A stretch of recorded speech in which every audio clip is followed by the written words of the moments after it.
Hi! In front of me is Vivo V15 Pro, and today I would like to show you how you can switch on or off app notifications. Begin by opening Devices Settings and then clicking on Notifications and Status Bar.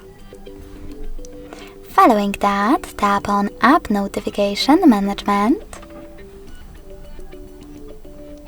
and then click on one of your apps, like Calendar.